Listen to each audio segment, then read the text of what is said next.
Alex cut out there back with another little, I call it a scam video because that's basically what it is, guys. Today's patient is a 2013 Ford Mustang, the V6 version, but yeah, that's okay. Still okay with my book. Anywho, guys, I brought this car in for a routine AC system check. And upon looking at everything, the first thing I noticed was a used AC compressor. And hooked my machine up to it, did the process, vacuumed it down, refilled it back up, put dye in the system, and I noticed it was leaking from where they had just did the AC compressor.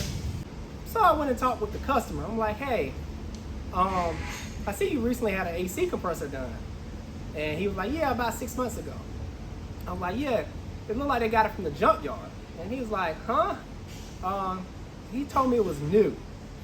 So guys, these shops out here telling customers that stuff is new and putting on used parts. And I'm gonna show you guys, give you some tips on how, so that won't happen to you pretty much. So I'm gonna go ahead and grab the camera and show you guys what's going on. So looking into the engine bay, let's see if I can see the AC compressor. So you see that green writing and you see two little lines. Let me see if I can point to it.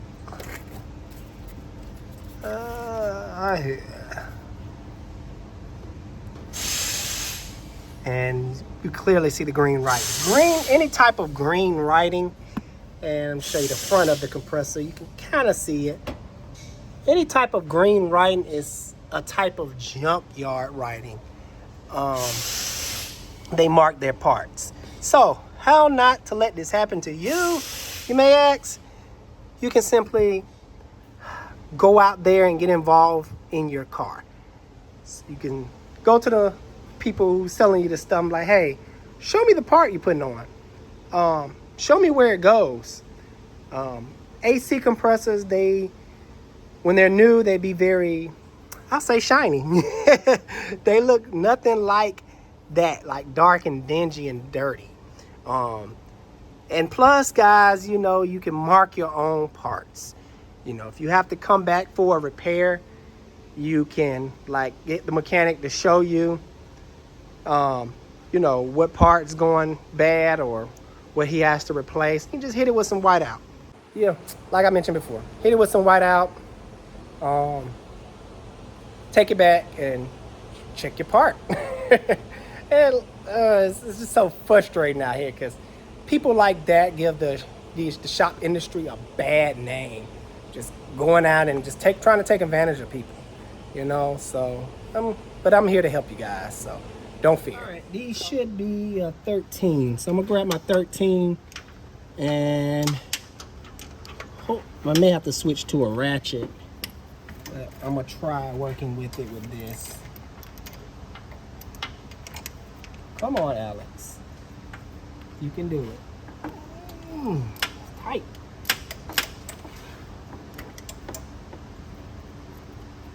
So here comes the first line coming up. I'll show you that.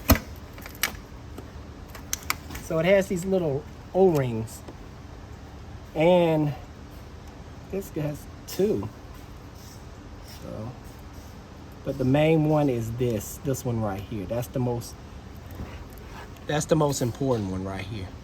This is sort of like a washer. It's gonna be hard finding that, so I'm gonna mainly focus on this one, the O-ring. And I don't know why Ford does that. Let's see. Write down in the comments below if you know why it has like a seal washer and then another O-ring. Normally, just the O-ring does the trick.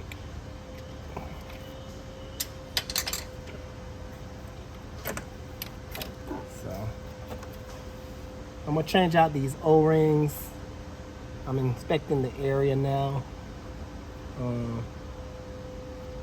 Yeah, it looked like they just didn't change out the O-rings. They're old and dry rotted, it looks like. So that's what separates good mechanics from bad ones. They just change parts and not trying to do any preventive maintenance type stuff like change out the O-rings. I'd say my rule of thumb is anytime you touch anything that has some type of seal, just change out the O-rings. So I'm gonna pop these off. And like so. I'm gonna try to go and match them up. Yeah, this stuff is old. I'm gonna even try to match these up. If I can't find one, it'll be all right. They appear to be in good condition. These little seal washers. Got what I need. Go ahead and slide these on. Like so. Nice and easy. No biggie there. All right, put you back in place.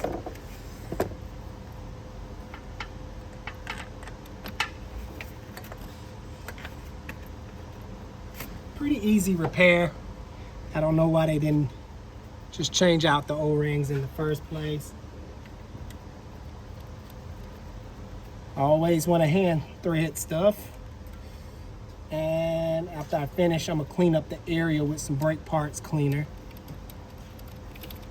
And sorry about the camera angle, guys. My camera lady is off today. But it's okay. We're still gonna shoot these videos. All right, so make sure I'm going the right way.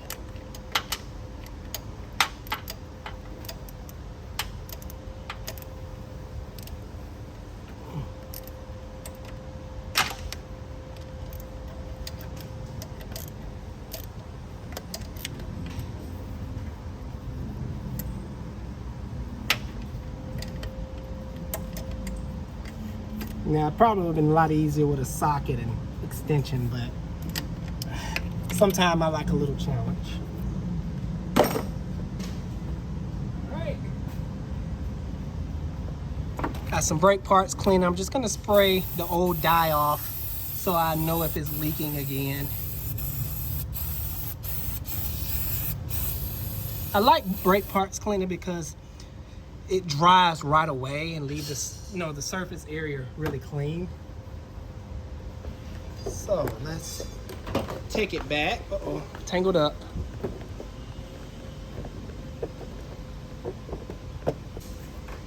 All right, guys, I'm gonna put the AC. I'm gonna go ahead and refill the system again. I'll be back once everything is filled all up and show you guys the outcome. What I'm gonna do first is go ahead and vacuum the moisture out the system.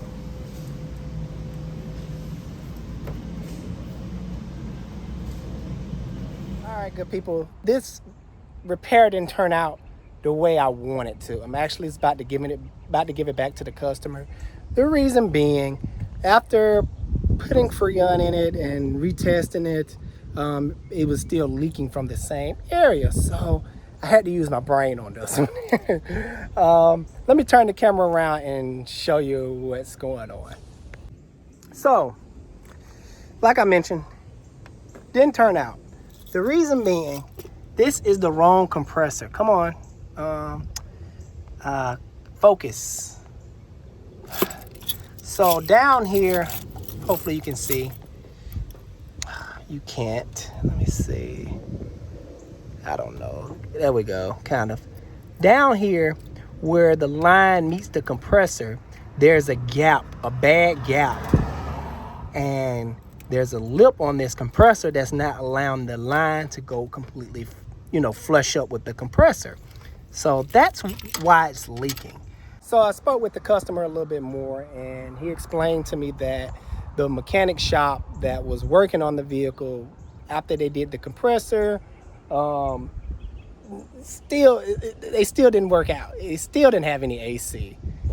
He was blaming strutter valves and just different stuff. So I guess he drove off and he found me months on down the road, and That's my diagnostic. Wrong compressor. Even though it will bolt up just fine, like I told the customer, this engine is found in a wide variety of vehicles, you know, down to the F-150s, to some vans. You know, the lines are different. And that's what's going on with this one. So not only that they sold him a used compressor, told him it was new, they put the wrong compressor on there. So you really got to be careful out here, good people. You know, people are just ruthless. So I told the guy to go back and, you know, talk to the guy who worked on the car, the mechanic shop, and hopefully he will make it right with him so he don't have to spend no more money. Anywho, guys, if you like this video, that pretty much wraps it up. If you like this video, you know, give it a thumbs up. If it helped you any, if you want to donate to the channel, hit that super thanks button. I really appreciate it. Alex the Car Doctor. See you guys on the next video.